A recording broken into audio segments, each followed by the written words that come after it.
Hey, everybody. Welcome to this week's episode of Embodied Divinity. So excited to have you here.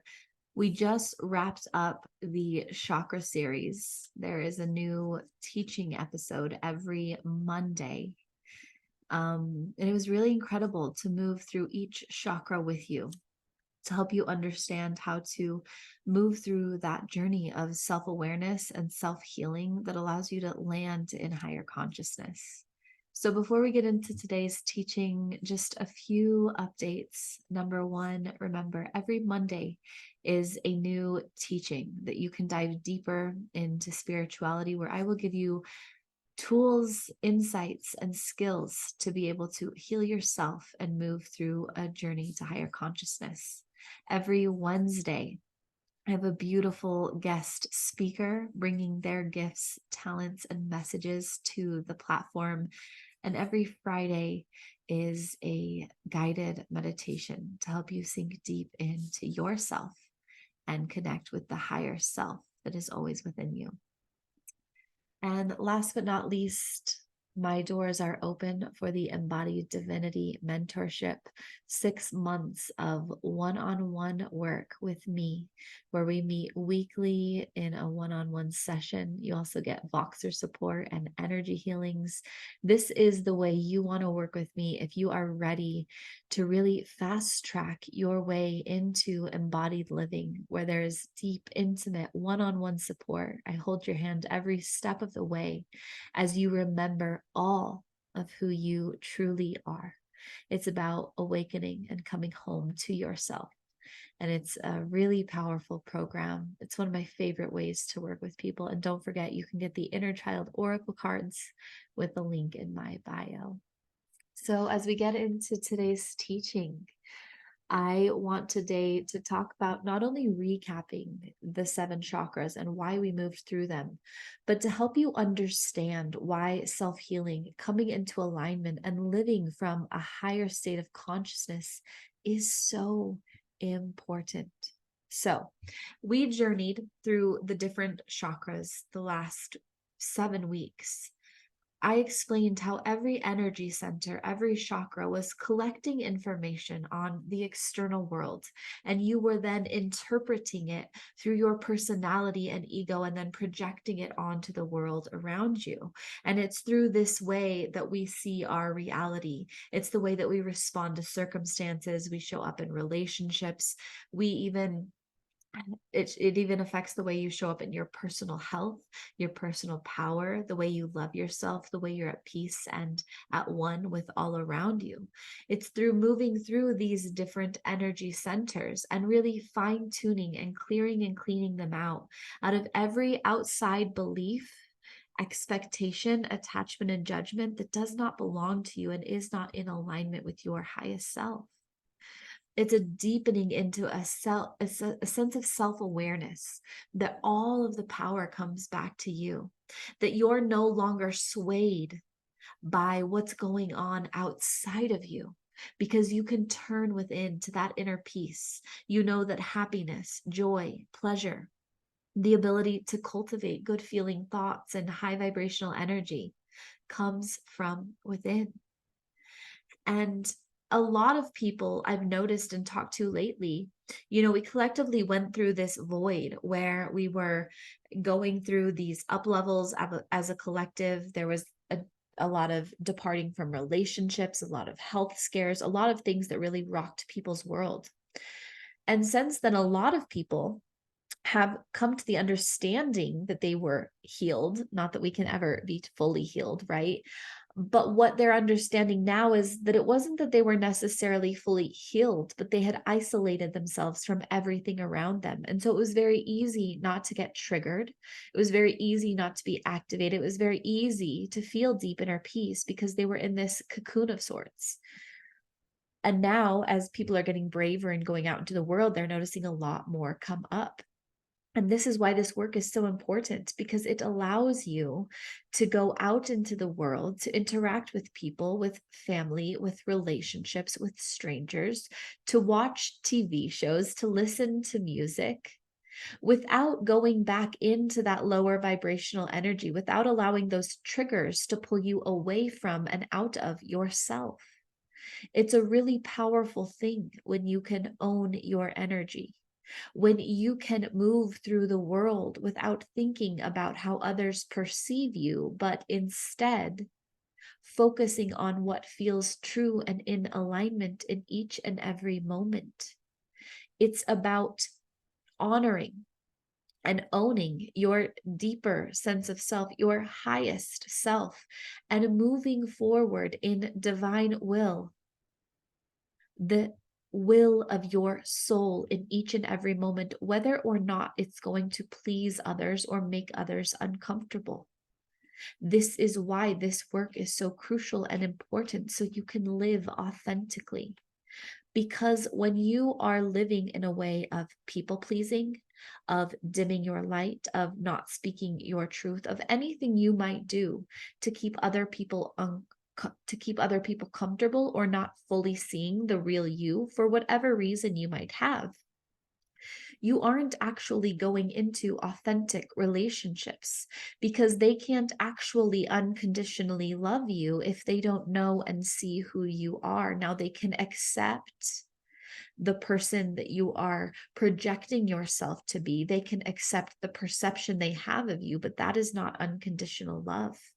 And that is not where authentic relationships and experiences are birthed, but rather in showing up fully and authentically with all of your light and all of your darkness, all of your beauty and all of your ugly, owning it all, accepting it all, knowing that each and every aspect of you is good and worthy, and that the more you show up in alignment with your higher self, in acceptance for all that is, the more you show up authentically in a place where you can unconditionally exude love for yourself and others.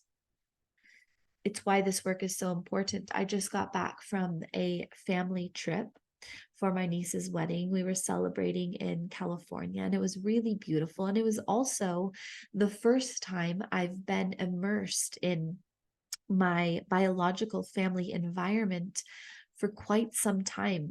You know, I've witnessed and been with my parents or my sister or people one-on-one, but I haven't been with the whole energy of my biological family for quite some time. And it was a beautiful experience for me. I think it was either I think it was Ram Dass.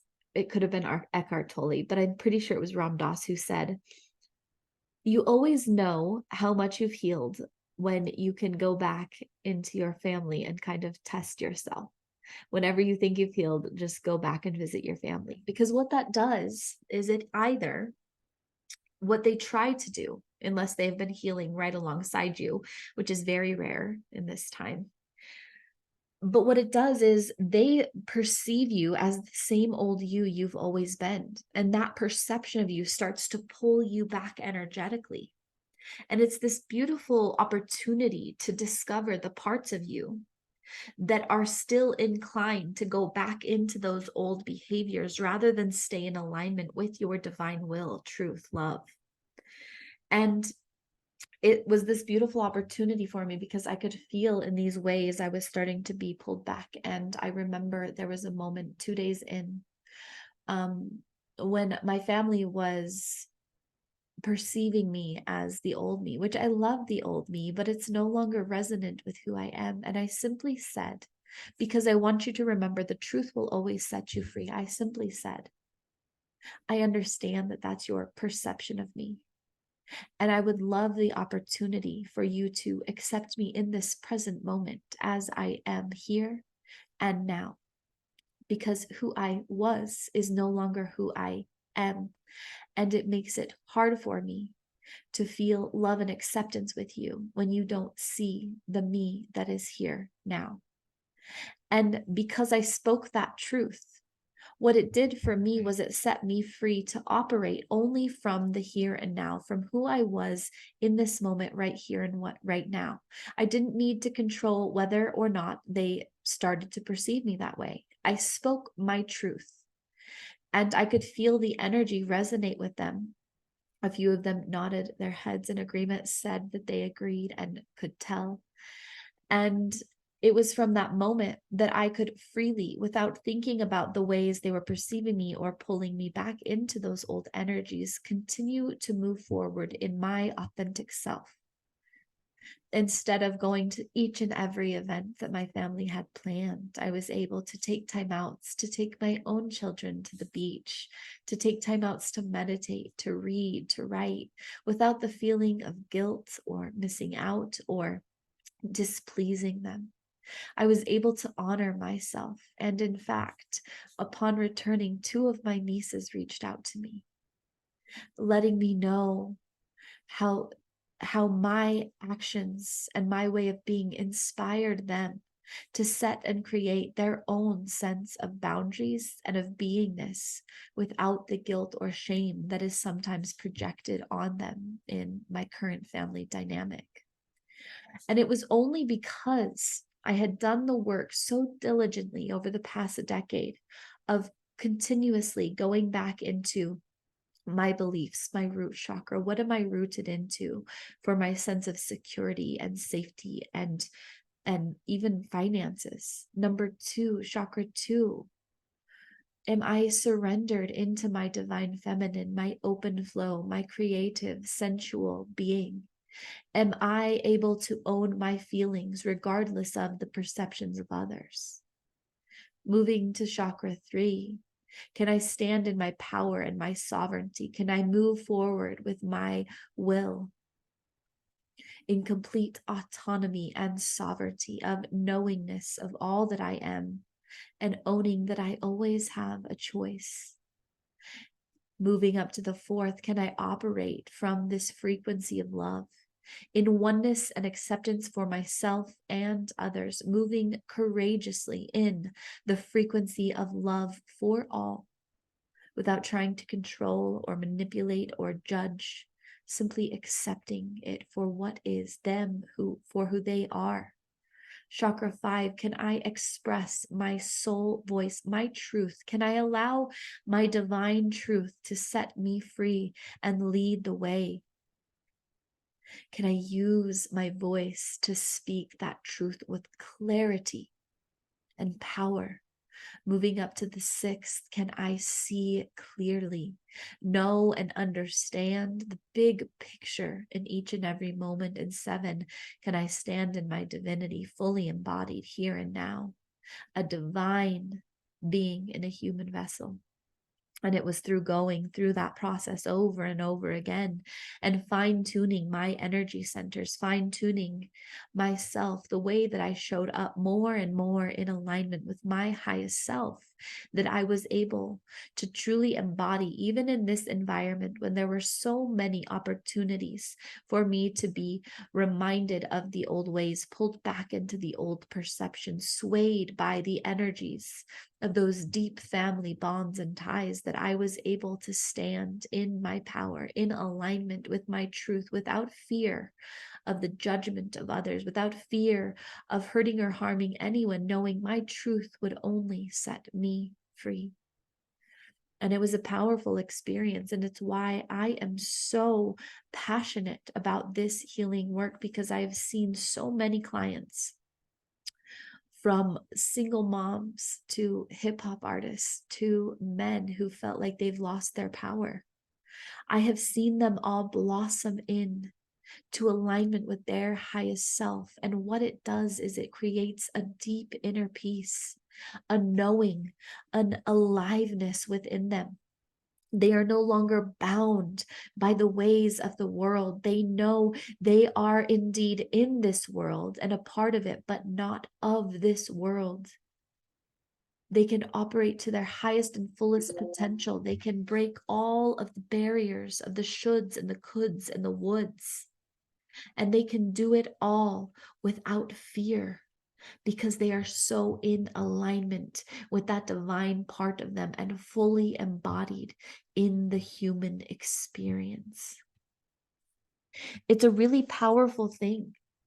And it's why this work is so important. It's how we create and cultivate lasting inner peace. It's where we see that happiness is not some destination we're constantly striving to attain, to get to, but something we consciously choose to cultivate within each and every moment.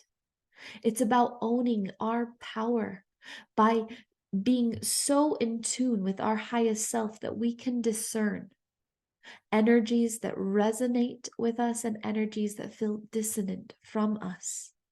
And being able to boldly declare, speaking our truth in the frequency of love, that we set ourselves free. And oftentimes, that ripple effect of our energy, our truth, our love, our light, our goodness ripples and radiates outward onto all who would witness us. It's such a powerful and empowering way to live and to be. We do not have to suffer. We get to see each and every moment and experience as love, as life unfolding for us, for our highest benefit. Instead of letting the turmoil of suffering and fear and circumstance overwhelm us, we can instead breathe into it, open to it, know that life is happening for us. And not just for us, but in the highest energy of love. But is only in breaking away from those perceptions, judgments, labels, projections, hurts, feelings of victimhood that cause us to take it so personally as an attack, as a way of separation rather than deep, beautiful connection.